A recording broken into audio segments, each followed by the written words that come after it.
Hi, 7th grade focus students.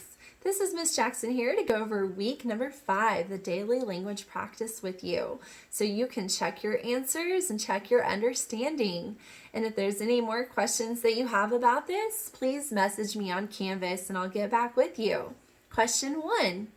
What are the prepositions in the following sentence? Remember prepositions, I've explained this in class in a funny, weird way, the way it was taught to me. Preposition is a location or where a squirrel can go in relation to where a tree is. Okay, so prepositions describe relations between like locations of objects and things. So the Supreme Court is the highest court in the land. Justices serve for life. Well, let's see. A squirrel can go in a tree. Yep, in is a preposition. Okay, and then also in the second sentence, there's one preposition in each sentence. For. And I know you're like, wait, a squirrel can go for a tree? Well, I guess it can. It can go for a tree, like it's running towards the tree, for the tree. You can look at it like that. But the prepositions are in and for. Okay, question 2. What is the purpose of an encyclopedia entry about the Supreme Court? Remember my pie chart, the front of the room, split, it looks like a peace sign. For author's purpose, P-I-E, persuade, inform, and then the E, entertain or express. Why would a reader need to read an encyclopedia entry in the first place over any topic? Well, to inform us, okay, because we would want to learn from that encyclopedia article. So the answer is to inform the readers, in this case, about the Supreme Court justices. Question 3. What is the meaning of the underlined word? Members of the jury were calmed and mesmerized by the mellifluous voice of the defense attorney. Try to say that word with me. Mellifluous. Again, mellifluous.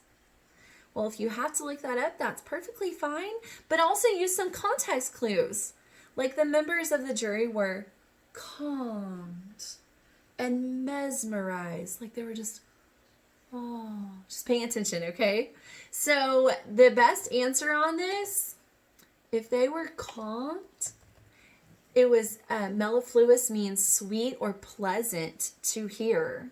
Definitely not loud or boring. Mellow is a good answer, but it's not the best answer. And I've taught you to go with the best answer, right? So it's a sweet and pleasant sound. Okay, we on number 4. Which words should be capitalized in the following sentence? So they're not, but they should be. 2 of the U.S. Supreme Court's most well-known decisions are Miranda versus Arizona and Brown versus Board of Education. Well, the name of these 2 trials should be capitalized. They're specific trials. Brown versus Board of Education, that's already a hint. That's already capitalized because it's a specific trial in history. So is Miranda versus Arizona. So the M and the A should be capitalized. But also something else. U.S. what? Supreme Courts. Those words are also required to be capitalized because they are specific. They are proper nouns. All right, next question. What is the denotation of trial? Do you remember what denotation means from what we've learned in class? Let's see if you remember. What is denotation? If you said the definition of a word, then you got it right. So like the exact definition of trial, so it's the one that's going to be wordy, that looks like it came straight from a dictionary because it did, okay? It's not going to be just short and sweet. I mean, some denotations are, but not in this case. So a denotation is a formal examination of evidence So let me scroll over. Before a judge and typically before a jury in order to decide guilt in a case of criminal or civil proceedings. So a denotation, a big hint, if you've got multiple choice questions on this, is like a denotation is going to be maybe wordy, lots of words, maybe some like fancy words, not your everyday language possibly. All right, so that's the denotation, and feel free, if you wanted to look that up, you could have always done that. Next question. Which word completes the following sentence? My attorney gave good advice. Oh, no, I'm sorry. I said the second one first. Let me start that sentence over. My attorney gave good advice. That's the A-D-V-I-S-E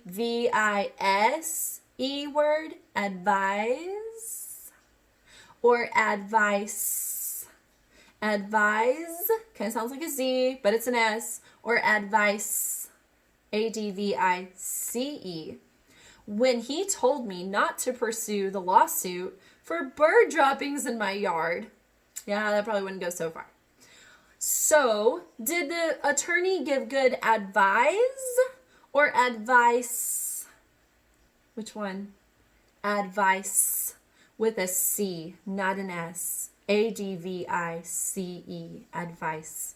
To advise with an S someone is to give them instructions to do something. Advice is just like when you give your opinion on something that you should do. Advise is a verb, advice is a noun. Next question. Which examples, there's going to be more than one answer, show correct usage? A, anyways, the case has gone to trial. B, that lawsuit was over real quick. C, the judge really was hard. The judge really was hard on the defendant. Sometimes it's hard to read the ones that are not correct. D, surely you aren't going to sue. The correct usage is A and D. Those are both correct. What's wrong with B is instead of quick, it should say quickly. That's an adverb ending in ly suffix. It should say that, so it's wrong. C, the judge really was hard. It should say the judge was really hard. You just have to flip-flop those words there. Okay, so A and D are correct, and B and C are not. Next question. A jury found Sam Smirkle guilty on an unlawful deed. So Sam did something unlawful, not within the law. So was his behavior illicit? Repeat that. Illicit, illicit, or illicit? Repeat that word. Illicit, illicit. Let's talk about those two words. Illicit, ill is the prefix meaning not licit. That means it was not law, within the bounds of law. Not within the bounds of law, not following the law. Illicit, starting with the E. Let's see here. Let's go back to this word. Illicit, and it's okay to look these up, okay? To do your own little informational research on dictionary.com. Illicit means when you elicit someone, you're evoking them, you're drawing out a response from someone in reaction to your own actions. So you're eliciting a response, like you're trying to get someone to respond to you. So is it illicit or illicit if someone breaks the law? Illicit. That's right, illicit. Okay, 2 more questions. So I'm on question number 9.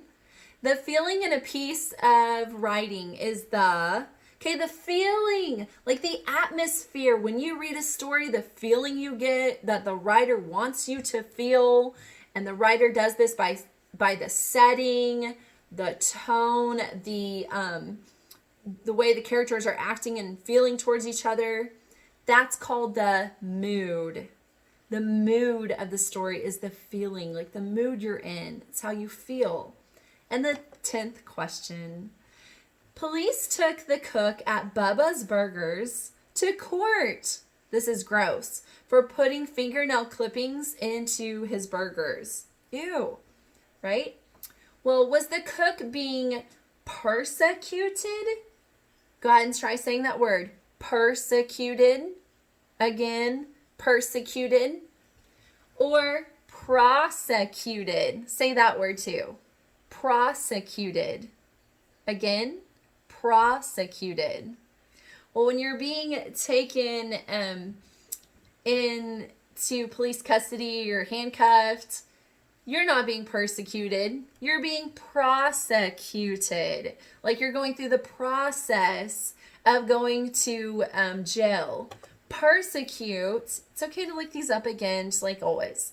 Persecute, the denotation, is someone to hostility and ill treatment, especially because of their race or political or religious beliefs. So he wasn't being treated unfairly or cruelly. He was being prosecuted, not persecuted. Okay? All right, if you guys still have any questions about this bell work, please message me and I'll be happy to go over that with you. Have a great day. Bye.